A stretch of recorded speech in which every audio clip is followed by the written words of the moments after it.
వీక్షిస్తున్న ప్రేక్షకులందరికీ మా హృదయపూర్వక వందనాలు. రోజు లేచి బైబిల్ చదువుకుంటున్నారా, ప్రార్థన చేసుకుంటున్నారా, మేము చెప్పే గాడ్ ప్రాఫెసీ చూస్తున్నారా? బాగుంటే కనుక లైక్ చేసి, షేర్ చేసి, సబ్స్క్రైబ్ చేసుకోండి. దేవుడి వాళ్ళ మీతో మాట్లాడుతున్న వాగ్దానం యోహాను సువార్త 9వ అధ్యాయము 31వ వచనం. దేవుడు పాపల మనవి ఆలకింపడని ఎరుగుదుము.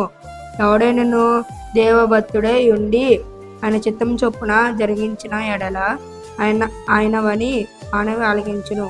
ఆమేన్.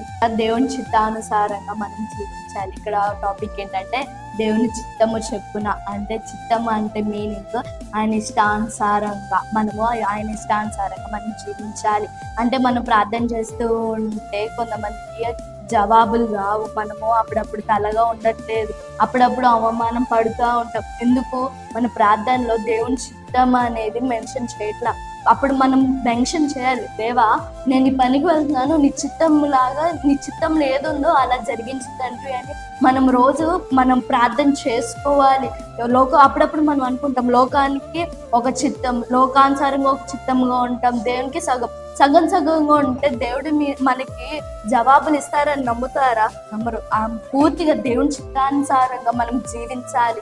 సగం లోకానికి సగంకి దేవుడు కాకోకుండా రెండు పడవల మీద కాలు వేస్తే ఒక వాక్యం ఉంది కదా ప్రకటన గ్రంథంలో, వేడిగైనా ఉండు, ఇటు చల్లగైనా ఉండు అని వాక్యం ఉంది కదా.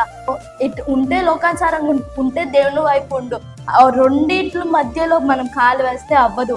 ఏంటంటే అప్పుడప్పుడు మనం ప్రార్థన చేస్తాం, ప్రభు ప్రభు ప్రభు అని ప్రార్థన చేస్తుంటాం, ఏడ్చి గంగులు పెట్టి అక్కడ అవ్వదు. మనం దేవుని చిత్తానుసారంగా, దేవా నీ చిత్తంలో ఉంటే జరిగించు, దేవా నీ అనుకూలంగా, నీకు ఇష్టమైతే నీ పని జరిగించని మనం ప్రతిరోజు మనం ప్రార్థన చేసుకోవాలి. అది ఆయన దృష్టికి అనుకూలమైతేనే మనము ప్రార్థన చేసుకోవాలి. ఆయన అడిగితే ఆయన కన్ఫర్మ్ గా ఇస్తారు.